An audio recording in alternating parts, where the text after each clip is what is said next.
ఆంధ్రప్రదేశ్ భవన నిర్మాణ కార్మికులకు ఈ రోజు నుండి ఇసుక కష్టాలు తీరిపోనున్నాయి. రాష్ట్రంలో అధికారంలోకి వచ్చిన కూటమి ప్రభుత్వం నామమాత్రపు రుసుముతోనే ఇసుకను సరఫరా చేయనుంది. ఇసుక లావాదేవీలలో ఎటువంటి నగదు లావాదేవీలు లేకుండా డిజిటల్ చెల్లింపులకు మాత్రమే అంగీకరిస్తోంది ప్రభుత్వం. అంతా పారదర్శక విధానంలో కొనసాగనుంది ఇక ముందు నుండి. ఎన్నికల ముందు జనసేన అధినేత పవన్ కళ్యాణ్ పలు బహిరంగ సభల్లో రాష్ట్రంలో భవన నిర్మాణ కార్మికులకు ఇసుక లభించకపోతున్న ఇబ్బందుల గురించి ఆవేదన వ్యక్తం చేసిన విషయం తెలిసిందే. అధికారంలోకి వచ్చిన తర్వాత భవన నిర్మాణ కార్మికులను ఆదుకుంటామని అప్పట్లోనే పవన్ హామీ ఇచ్చారు. ఇచ్చిన హామీ ప్రకారమే ప్రజలకు ఉచిత ఇసుకను అందించనున్నారు. వాటి విధి విధానాల గురించి ఈ ప్రత్యేక స్టోరీలో చూద్దాం.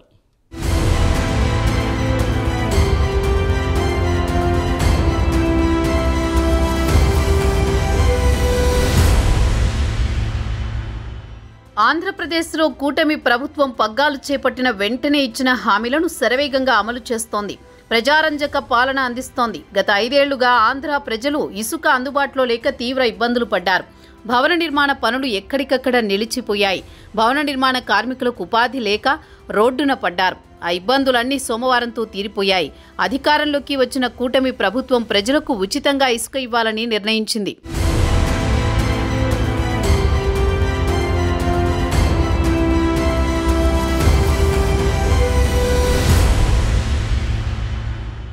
గత 5 ఏళ్ల పాటు రాష్ట్రాన్ని పాలించిన వైఎస్ఆర్సీపీ ప్రభుత్వం ఇసుక విక్రయాలు అంతా నగదు రూపంలోనే జరిపింది. ఇసుక కావలసిన వారు నగదు చెల్లించి ఇసుక కొనుగోలు చేయాల్సిన పరిస్థితి.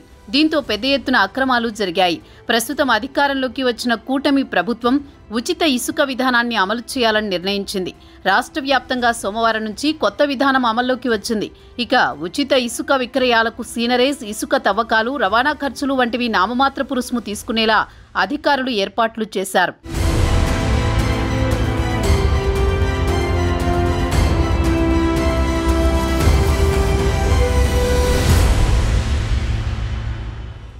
ఏపీ కొత్త ఇసుక విధానంలో ఎలాంటి నగదు లావాదేవీలకు ఆస్కారం లేకుండా డిజిటల్ చెల్లింపులను మాత్రమే అనుమతిస్తారు. పూర్తి పారదర్శక విధానం అమలు చేయాలని కూటమి ప్రభుత్వం నిర్ణయించింది. డిజిటల్ చెల్లింపుల స్వీకరణ కోసం ఇప్పటికే 16 జిల్లాల్లో బ్యాంకు ఖాతాలు తెరిచింది. వాటికి ఆయా బ్యాంకులు సోమవారం నాడు క్యూఆర్ కోడ్లు కూడా ఇవ్వనున్నాయి. కాగా రాష్ట్ర వ్యాప్తంగా పార్వతీపురం, మన్యం, కాకినాడ, డాక్టర్ బిఆర్ అంబేద్కర్ కోనసీమ, పశ్చిమ గోదావరి, కృష్ణా, అనంతపురం మినహా మిగిలిన 20 జిల్లాల్లో ఇసుక డంపులున్న నిల్వ కేంద్రాల వద్ద నుంచి ఈ ఉచిత ఇసుక విధానం ముందుగా అమలు కానుంది.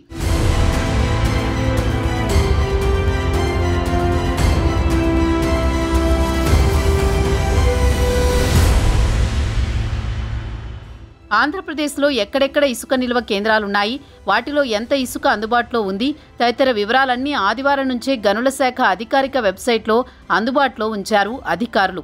అలాగే వే బిల్లుల విషయానికి వస్తే చేతిరాతతో వే బిల్లులు జారీ చేస్తున్నారు.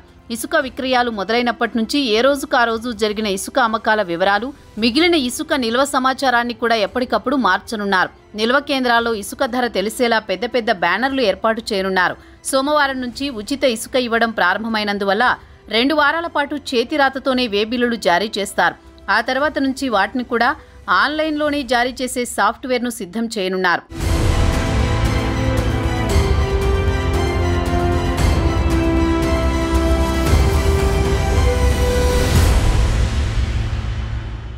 ఇసుక పంపిణీలు అక్రమాలకు పాల్పడే వారిపై కఠిన చర్యలు తీసుకుంటామని మంత్రి కొల్లు రవీంద్ర హెచ్చరించారు. ఉచిత ఇసుక విధానంలో ప్రభుత్వం ₹1 కూడా తీసుకోదు. కేవలం నిర్వహణ ఖర్చులకు మాత్రమే వసూలు చేస్తుంది. సీనరేజ్ కింద టన్నుకు ₹88 మాత్రమే తీసుకుంటామన్నారు. ఉభయ గోదావరి, గుంటూరు జిల్లాల్లో బోట్స్మెన్ సొసైటీల ద్వారా తవ్వించిన ఇసుకకు టన్నుకు ₹225 చొప్పున తీసుకుంటామన్నారు మంత్రి రవీంద్ర. అలాగే రీచ్ నుంచి దూరంగా ఉన్న నిల్వ కేంద్రానికి ఇసుక తరలించాల్సి ఉంటే రవాణా ఖర్చు కింద టన్నుకు కిలోమీటర్కు ₹4.90 చొప్పున లెక్కిస్తారు. నిర్వహణ ఖర్చు కింద టన్నుకు ₹20 వరకు తీసుకుంటామన్నారు మంత్రి కొల్లు రవీంద్ర.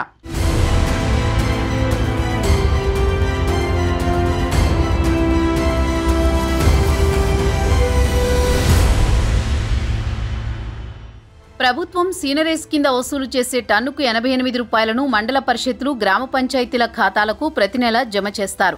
నిర్వహణ ఖర్చు కింద టన్నుకు తీసుకునే 20 రూపాయలను వేబిల్లు కొనుగోలు, సెక్యూరిటీ సిబ్బంది ఏర్పాటుకు, రీచ్ల పర్యావరణ అనుమతుల కోసం ఫీజులు చెల్లించేందుకు వినియోగిస్తారు.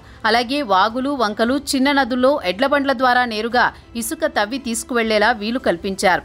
సమీప గ్రామాల ప్రజలు తమ నిర్మాణ అవసరాలు, అక్కడి ప్రభుత్వం నిర్మాణాలకు ఎడ్లబండ్ల ద్వారా మాన్యువల్గా తవ్వి ఇసుకను తరలించుకుపోయేందుకు అనుమతి ఇస్తున్నారు. ఇప్పటి వరకు కాంట్రాక్టర్లు కొన్ని జిల్లాల్లో చిన్న నదుల్లో కూడా ఇసుక తవ్వి అమ్ముకునేవారు. ఇకపై వాగులు, వంకలు, చిన్న నదుల్లో ఉచితంగానే ఇసుక తవ్వి తీసుకువెళ్లవచ్చునని గనుల శాఖ పేర్కొంది.